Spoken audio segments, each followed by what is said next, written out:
వచ్చినప్పుడు ఆ విషయం మాట్లాడుకుంటూ 10 సంవత్సరాలు మీరు చేసిరు. లిమ్కా బుక్ రికార్డ్స్కి అవసరం ఉందా అధ్యక్ష? ఇది లిమ్కా రికార్డ్స్ ఈరోజు బీసీలకు న్యాయం చేస్తుందా? అంటే ఎట్లా తయారైంది అధ్యక్ష? అంటే వీళ్ళు ఎంతసేపు ఉన్నా ఉద్దర గప్పాలకు అలవాటు పడ్డారు అధ్యక్ష. ఎక్కడికక్కడ పొగడ్తల కోసం పేపర్లలో టీవీలలో నేను సెల్ఫీ దిగుతా, సెల్ఫ్ డబ్బాలు కొట్టుకుంటా, ఇవన్నీ నన్ను నువ్వు పోగుడు, నిన్ను నేను పోగుతా, నా ఇప్పు నువ్వు గోకు, నీ ఇప్పు నేను గోకుతా. ఎంతకాలం ప్రజలు మోసం చేస్తారు అధ్యక్ష?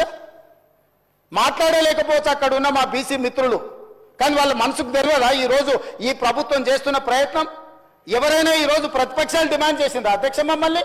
మేం బాధ్యత తీసుకొని ఈ ప్రక్రియ మొత్తం పూర్తి చేసి మంత్రివర్గంలో పెట్టి ఆమోదింపజేసి సభలో పెట్టి సభ ద్వారా మొత్తం దీన్ని ఆమోదించి వాళ్ళందరికీ స్థానిక సంస్థలలో కాకుండా విద్య, ఉద్యోగ, ఉపాధి అవకాశాలలో రిజర్వేషన్లు పెట్టాలని మేం తాపత్రయపడుతుంటే మమ్మల్ని తప్పు పట్టేది ఏంది అధ్యక్ష? ఇదెక్కడ న్యాయము? ఇదెక్కడి పద్ధతి? మీ కుటుంబానికి నచ్చకపోతే ఇక బలహీన వర్గాలకు అసలు ఏం మంచి జరగొద్దా?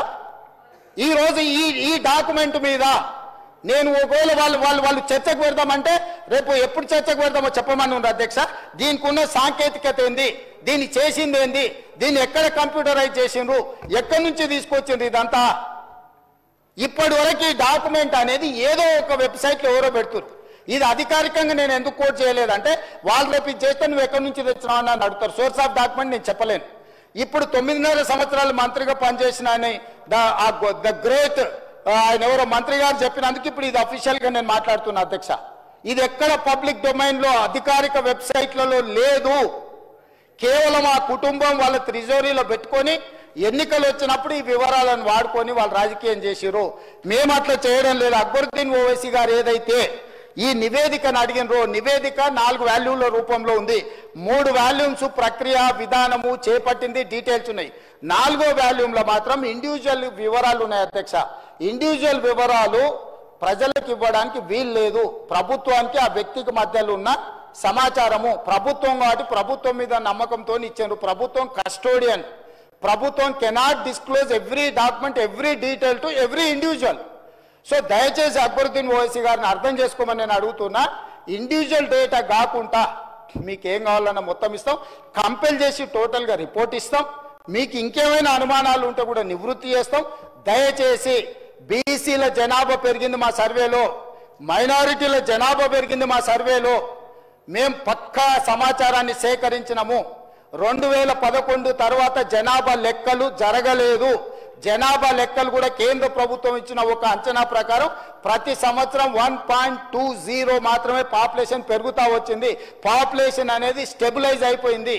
చచ్చిపోయేటోళ్లకు పుట్టేటోళ్లకు ఉన్న గ్యాప్ లిమిటెడ్ ఉంది. Only 1.2% only the population is increasing year by year. That is why 2011 the population is 3.50 crore plus. Today the population is 3.70 crore plus. That's all. This is what actual report. Why should I reduce the population? What is the point? నాకు పోయేదేముంది? ఈరోజు 56% బీసీలు అని చెప్పిన, 3 లక్షల కుటుంబాలు రాలేదని చెప్పిన, 3 లక్షల కుటుంబాలు ఈజ్ ఈక్వల్ టు 16 లక్షల జనాలు. సో ఈ ప్రభుత్వానికి దాపరికం లేదు. ఒకవేళ నిజంగానే అబద్ధాలు చెప్పాలనుకుంటే వాళ్ళ సమాచారం ఈయనల గురించి నేను ఎందుకు చెప్తుంటే అధ్యక్ష? మీరు ఈరోజు మాట్లాడుతున్నది మొత్తం నేను ప్లే చేసిన డాక్యుమెంట్తోనే మాట్లాడుతున్నారు. దయచేసి ప్రాసెస్ను మీరు తప్పు పట్టకండి, ప్రభుత్వ చిత్తశుద్ధిని తప్పు పట్టకండి. ప్రభుత్వం ప్రాసెస్ని పర్ఫెక్ట్గా చేసింది, ప్రభుత్వానికి చిత్తశుద్ధి ఉంది.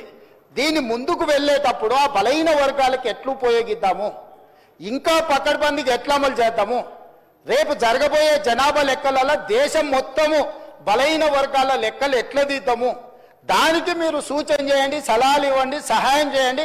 మీరు అందరూ అండగా నిలబడితే తెలంగాణ ముఖ్యమంత్రిగా కేంద్ర ప్రభుత్వంతో నేను కొట్లాడతా. వెళ్ళి రాహుల్ గాంధీ గారికి చెప్తా, పార్లమెంట్లో నిలదీయండి, తెలంగాణ చేసింది దేశమంతా ఇట్లా చేయమని చెప్పుండ్రని. అంతే తప్ప మిత్రుడు పాల శంకర్ గారికి నేను సూచన చేస్తున్నా, అబద్ధాల సంఘం చెప్పే అపోహల బాటలు పడకు మిత్రమా.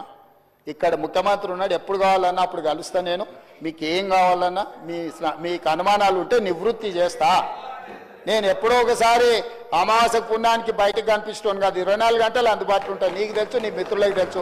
నేను నచ్చినా నచ్చకపోయినా, ఒకవేళ నేను వ్యక్తిగా నచ్చొచ్చు నచ్చకపోవచ్చు, కానీ నేను మీ అందరికి అందుబాటులో ఉన్న ప్రజాప్రతినిధులకు 14 నెలలలో ఏ ఒక్క రోజైనా నేను సెలవు తీసుకున్నానా? ఏ ఒక్క రోజైనా ఎవరైనా వస్తే కలవలేదా? కాబట్టి ఈరోజు ఈ సమాచారానికి సంబంధించి కూడా మా మంత్రివర్గం, కమిటీ చైర్మన్, లేకపోతే మా డిప్యూటీ సీఎం గారు, మా లెజిస్లేటివ్ ఆఫీస్ మినిస్టర్ గారు, అదర్వైజ్ ఆఫీసర్స్, మీరు ఏం కావాలన్న సభలోనే కాదు సభ తర్వాత కూడా మీరు రాండి. ఫైనల్గా నా సూచన ఏంటంటే, ఎవరైతే ఇందులోకి రాలేదో, ఈ సర్వేలో భాగస్వాములు కాలేదో, ఇప్పటికైనా జనజీవన స్రవంతిలోకి రాండి. చంద్రశేఖరరావు గారికి, తారక రామారావు గారికి, హరీష్ రావు గారికి నేను విజ్ఞప్తి చేస్తున్నా, దయచేసి మా శ్రీనివాస్ యాదవ్ గారి మనసును అర్థం చేసుకోండి.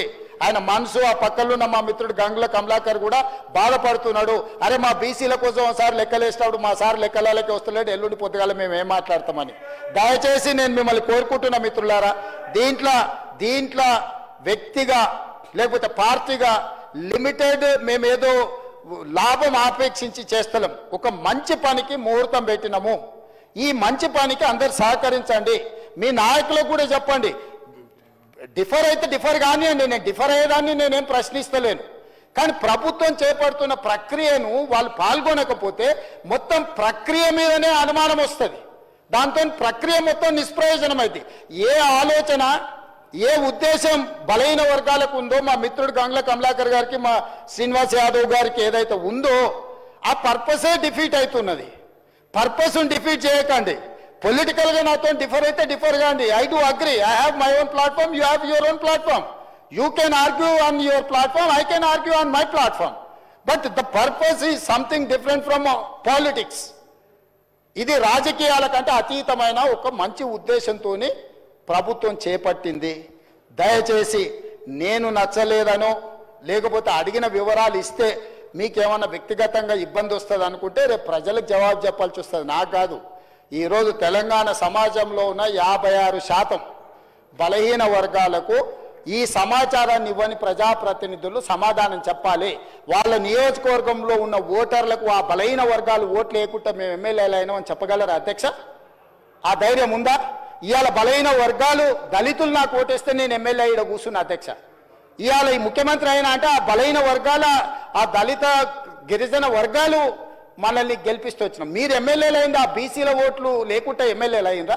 ఇలా బీసీల లెక్కలేసినప్పుడు మేము సర్వేలో పాల్గొనము. మాకు రేవంత్ రెడ్డి జుట్టు నచ్చలేదు, లేకపోతే రేవంత్ రెడ్డి ముక్కు నచ్చలేదు. రేవంత్ రెడ్డి కోసమా ఇది? రేవంత్ రెడ్డి నచ్చొచ్చు నచ్చకపోవచ్చు, ఇది బలహీన వర్గాల కోసము పనిచేస్తున్న విధానము. ఇది ప్రభుత్వము.